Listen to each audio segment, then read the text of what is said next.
Shalom, selamat malam sahabat veteran terkasih di dalam Tuhan. Berjumpa kembali dalam program Rema Renungan Malam yang pada malam hari ini akan dibawakan oleh Bapak Binuko Edi Nugroho dari GKMI Yogyakarta dengan tema Di Tengah Badai Bersama yang diambil dari Markus 4 ayat yang ke-35. Mari sahabat veteran terkasih, persiapan hati kita untuk mendengarkan Rema malam ini. Tuhan memberkati. Selamat malam Bapak Ibu serta saudara sekalian, para pendengar radio Petra sekalian yang terkasih di dalam Tuhan Yesus Kristus. Malam hari ini kita dipersatukan kembali di dalam pembelajaran firman untuk menjadi penolong bagi kehidupan kita. Sebelum kita melangkah lebih mendalam, kita akan bersama-sama masuk di dalam doa. Terpujilah Engkau Allah Bapa, Putra, Roh Kudus. Kami bersyukur kalau malam hari ini kami boleh dipersatukan di dalam siaran radio ini untuk kembali meneguhkan dan menguatkan pembelajaran kami akan Engkau melalui firman Tuhan-Mu. Dan oleh karena itu kami mohon kiranya Roh Kudus-Mu berkuasa di dalam percakapan kami, memimpin kami, supaya di dalam pembelajaran ini kami beroleh kekuatan daripada Tuhan. Terima kasih ya Bapa, di dalam nama Tuhan Yesus kami berdoa. Amin. Bapak, Ibu, dan saudara sekalian, di tengah-tengah situasi yang penuh dengan ketegangan di dalam bangsa kita hari-hari ini, di mana berbagai kota terjadi kerusuhan dan kita mendengar hiruk pikuk yang sangat menakutkan dan menegangkan di berbagai kota, maka malam hari ini kita akan belajar untuk meneguhkan diri di dalam kebenaran firman Tuhan yang terambil dari Markus pasal yang keempat ayat yang ke-35. Tema kita pada malam hari ini adalah di tengah badai bersama dengan Yesus. Mari kita coba pelajari bersama, simak bersama dari kitab Markus, Injil Markus pasal yang keempat ayat yang ke-35. Pada hari itu, waktu hari sudah petang, Yesus berkata kepada mereka, "Marilah kita bertolak ke seberang." Bapak, Ibu, dan saudara-saudara sekalian, hari itu seharian Yesus melayani orang-orang banyak, melakukan banyak mujizat, mengerjakan banyak pelayanan, menyembuhkan orang sakit, mengajar dalam perumpamaan. Dan ketika petang menjelang, tubuh sudah mulai capek, Yesus mengajak para murid meninggalkan kerumunan yang begitu banyak dan mengajak mereka untuk bertolak ke seberang. Bapak, Ibu, dan saudara sekalian, memang gereja tidak saja dipanggil untuk terus bersama-sama dengan Yesus di tengah kerumunan yang saling menguatkan. Ada kala memang kita dipanggil untuk pergi keluar, untuk mengalihkan diri dari situasi yang aman, tenang, penuh mujizat di tengah kerumunan orang yang sudah mulai mendekat kepada Tuhan, masuk di dalam petualangan yang baru bersama dengan Tuhan Yesus. Sudah sore dan kemudian dikatakan Yesus, "Ayo kita bertolak ke seberang." Ini sebuah tantangan yang tidak menyenangkan bagi para murid, karena mereka sudah mulai menemukan jati dirinya di tengah kerumunan, dan mereka begitu menikmati diri mereka menjadi sosok pendamping dari Sang Pembuat mujizat yang luar biasa ini. Namun demikian, ajakan Tuhan Yesus tidak bisa ditolak begitu saja. Yesus membawa mereka masuk ke dalam wilayah yang sebetulnya mereka kenali karena rata-rata mereka nelayan. Tetapi bertolak ke seberang itu bukan sebuah pilihan yang baik, karena seberang itu adalah daerah orang-orang fasik yang mereka kenali bukan sebagai daerah yang baik buat mereka dan iman percaya mereka. Tetapi apa daya, karena Yesus menantang mereka untuk mengarah ke situ. Nah, sebagian nelayan mereka sudah menguasai wilayah itu. Tetapi sebagaimana mereka sudah pikirkan bahwa seberang itu bukan saja daerah fasik, tetapi mereka juga mengerti cuaca yang akan mereka alami.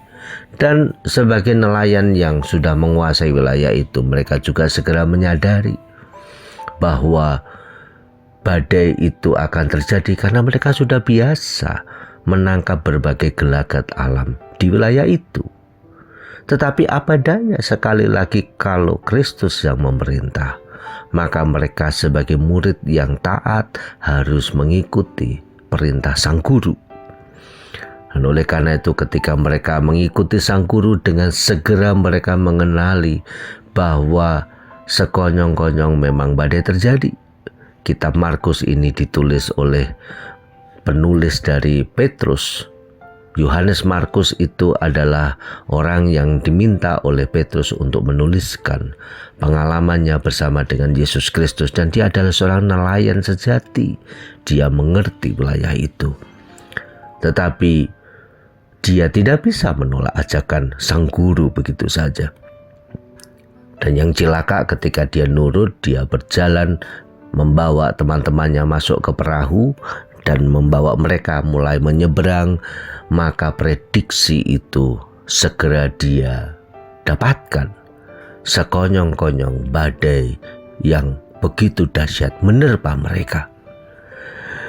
Dan saya yakin sebagai nelayan yang sudah mengerti, Petrus sudah mengingatkan bolak-balik kepada Tuhan Yesus, Yesus, Bapa, Guru, Rabi, badai akan segera terjadi.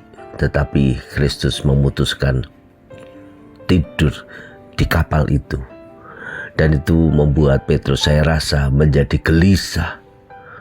Bagaimana mungkin Sang Rabi yang hebat, yang bersama-sama melakukan mukjizat itu, tidak sanggup mengenali apa yang ada di dalam pikiran Petrus di dalam proses itu.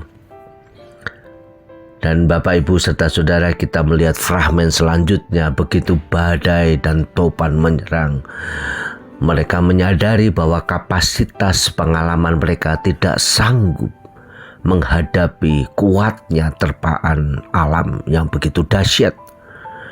Dan segera Petrus menyadari ini mungkin karena ajakan Sang Rabi memang sudah salah. Mestinya tidak ke seberang, negeri yang penuh dengan kefasikan, negeri yang menyimpan banyak dosa.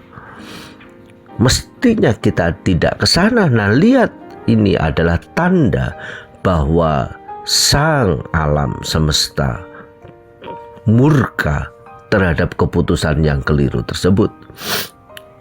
Tetapi apa daya? Guru sudah bisa menghadirkan mukjizat, tetapi mukjizat di seberang ke danau dan di dalam danau, apakah memang sama? Apakah memang mukjizat yang terjadi di seberang danau itu bersama dengan para murid, dengan berbagai pengajaran, akan bisa termanifestasi di tengah badai yang di luar jangkauan mereka dalam kapasitas mereka sebagai manusia? Nah, ini menarik. Saya rasa dialektika dan problematika yang begitu dahsyat melanda diri para murid ini. Dan mereka bertanya, apakah badai topan ini juga bisa disentuh dengan mukjizat seperti ketika mereka bersama-sama seharian mengerjakan panggilan pelayanan bersama dengan Yesus? Wah, pergumulan ini tentu tidak mudah, tetapi mereka ngerti siapa yang bisa membantah Sang Guru, Rabi yang ajaib ini. Dalam ketaatan mereka mencoba membangunkan Yesus dan bilang, Guru, Rabi, engkau tidak mengerti bahwa kita akan mati. Dan segera kemudian Sang Rabi yang dahsyat ini berkata, hai badai dan topan, berhentilah, diam dan tenanglah. Dan seketika itu juga badai itu menjadi reda.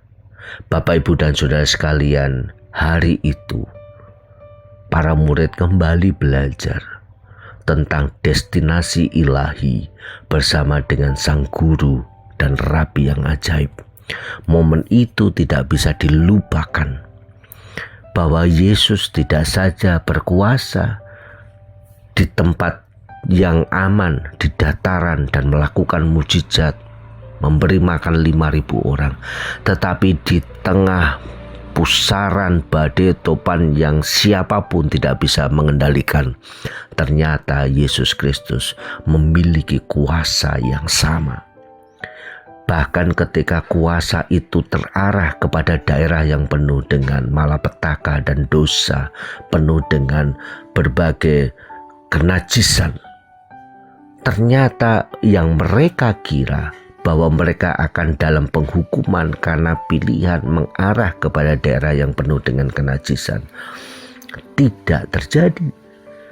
Badai dan topan itu tidak menjadi bencana bagi mereka di dalam ketaatan mereka dengan sang rabi yang ajaib ini. Kita juga sedang mengalami badai dan topan yang begitu dahsyat hari ini di dalam negara kita. Tetapi kita percaya bahwa kita memang sedang terarah ke dalam situasi apapun, sama seperti para murid juga terarah ke daerah yang mungkin buruk sekalipun, tetapi mereka mengerti bahwa bersama dengan Yesus jaminan pertolongan akan senantiasa tersedia. Juga dengan demikian pula kita sebagai orang percaya, negara ini boleh ditargetkan dan ditetapkan menjadi bencana, tetapi bersama dengan Yesus, badai itu akan menjadi cara bagi kita orang-orang percaya untuk dapat menjadi pengharapan untuk menolong setiap orang yang sedang lemah, lesu dan hilang arah, untuk mengerti bahwa badai dan topan kehidupan yang sedang melanda hari ini juga akan disentuh dan dipulih sembuhkan oleh Tuhan. Bapak, Ibu, dan saudara sekalian, oleh karena itu pembelajaran pada malam hari ini akan menolong kita. Mari di tengah situasi yang tidak ramah ini, kita bersama-sama dengan keluarga kita, gereja kita, masyarakat kita bersama-sama melewati situasi yang tidak aman ini dan membiarkan Yesus masuk di dalam perahu kehidupan kita, dan kita menguatkan diri kita bersama untuk bertolak ke seberang, melewati berbagai situasi yang pelik dan sulit ini dengan terus membiarkan mata kita dan hati kita terarah kepada Yesus. Dia tidak sedang di luar sana dan jauh dari kita. Dia sedang tinggal di dalam bahtera kehidupan kita dan akan menolong menopang kita melewati gelombang samudra yang begitu besar menerpa kehidupan kita dan membuat kita menjadi putus asa, dan terus Dia akan berkata, diam dan tenanglah, sehingga mata rohani kita melihat ada kesempatan yang indah yang Tuhan tetapkan di dalam hidup kita untuk kita lewati, supaya pengenalan kita akan Dia lebih mendalam dan lebih kuat lagi. Lantas apa yang kemudian perlu kita pikirkan? Rayakan Tuhan di tengah kesulitan. Rangkul kiri kananmu dalam kesabaran dan kesadaran bahwa Tuhan tidak jauh. Pastikan dalam kondisi yang konflik ini, engkau tetap dalam ketaatan kepada Allah dan menjaga dirimu, tutur katamu, pikiranmu, perasaanmu, kasihmu lebih mendalam di dalam Kristus, supaya di tengah pusaran badai yang hebat, engkau mengerti bagaimana Tuhan akan memimpinmu melewatinya dalam keajaiban perjalanan bersama dengan Dia. Jangan ragu, jangan khawatir. Engkau dan keluargamu akan diselamatkan Tuhan melewati berbagai malapetaka dan bahaya yang mengancam. Mari kita bersama-sama membawa segala duka yang kita pikir dan khawatirkan, cemaskan hari-hari ini bersama dengan bangsa kita kepada Allah. Kita memang sedang melewati badai, tapi jangan lupa kita melewati badai itu menuju ke seberang bersama dengan Kristus, Sang Penguasa kehidupan. Mari kita berdoa. Terpujilah nama-Mu, ya Allah yang hidup, penguasa seluruh kesulitan dan membawa mujizat bagi seluruh masa depan kami. Kami yakin dan percaya kami bisa menyandarkan iman percaya kami kepada Tuhan. Kalau hari ini badai melanda bangsa kami, berbagai kota resah, berbagai kerusuhan terjadi, penjarahan juga terjadi, pembakaran di berbagai sisi. Kami mohon mujizat-Mu supaya Engkau yang menyelamatkan bangsa kami. Mereka yang sedang marah dan begitu berduka, Tuhan jamah dan Roh Kudus-Mu tinggal di tengah-tengah bangsa kami ini. Terima kasih ya Bapa, kami mohon kiranya mereka yang mengalami kerugian atas peristiwa yang tidak menyenangkan, baik kematian, baik luka, baik penjarahan, baik kerugian pembakaran, baik penghukuman, kiranya badai yang sedang melanda ini dapat diproses bersama dengan Tuhan, sehingga setiap kesulitan ditemukan jalan keluar, titik temu persahabatan, dan titik temu untuk menemukan damai di ujung perselisihan segera dapat kami tuntaskan. Terpujilah nama-Mu, berkati keluarga kami, berkati pekerjaan kami, berkati masa depan kami, sehingga beberapa bulan ini kami akan diselamatkan, kami dan seluruh keluarga kami, tidak ada yang menderita apapun. Terima kasih ya Bapa, kami memuji Tuhan, kami menyerahkan masa depan kami bersama dengan Tuhan. Dalam nama Tuhan Yesus kami berdoa. Amin. Selamat malam. Tuhan Yesus memberkati. Selamat berjalan dengan Tuhan Yesus. Jangan khawatir, badai boleh ada, tetapi jangan lupa ada Dia yang berkuasa tinggal di dalam bahtera kehidupan kita. Tuhan Yesus memberkati.